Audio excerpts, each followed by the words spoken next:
respect their right to do that. I question why the first time in American history a president has won every swing state and is also best friends, and his largest donor was a man who owns and runs the internet.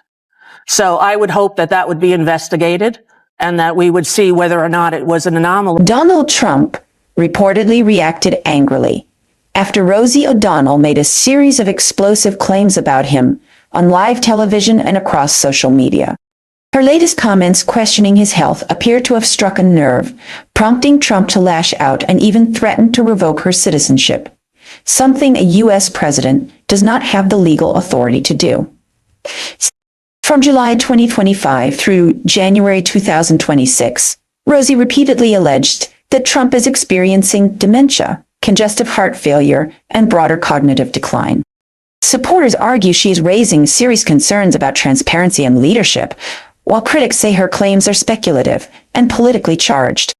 Either way, the public back and forth between the two has intensified, turning into a highly visible and polarizing clash. In this breakdown, we'll go through the key allegations she made and examine why they triggered such a strong response. Before we dive in, drop a comment and let me know where you're watching from. I always enjoy seeing how far this community reaches. And a quick disclaimer, I can't play the clip of Rosie's most recent video here because the language is too explicit for this platform. However, I will summarize what she said so you can understand the full context for yourself. On election night in America, when Kamala Harris was filling up stadiums with people who supported her, and Donald Trump was not able to do that.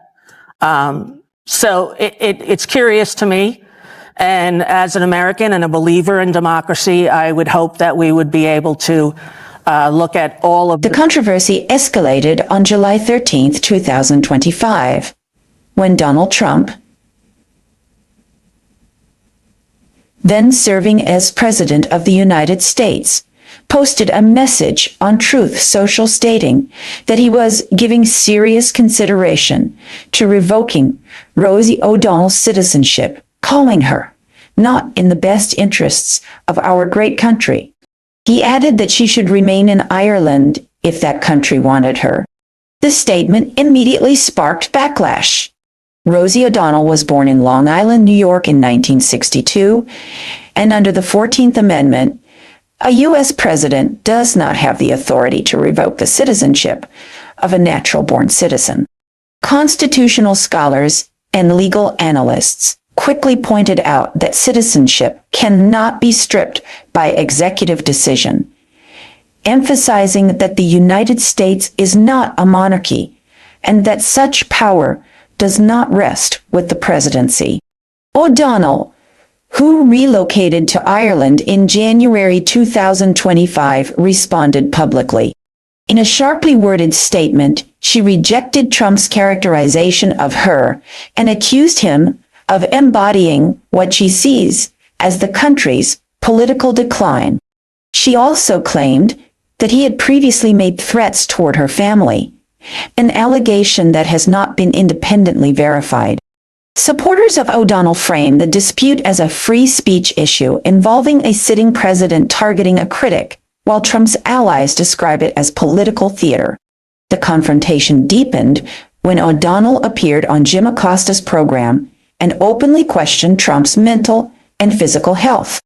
She speculated about possible cognitive decline and serious medical conditions, referencing symptoms she believed were visible in public appearances.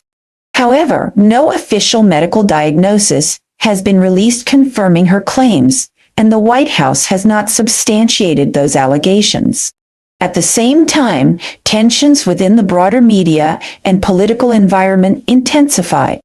CBS announced that the show with Stephen Colbert would conclude in 2026, and Trump publicly celebrated the decision while criticizing late-night television hosts.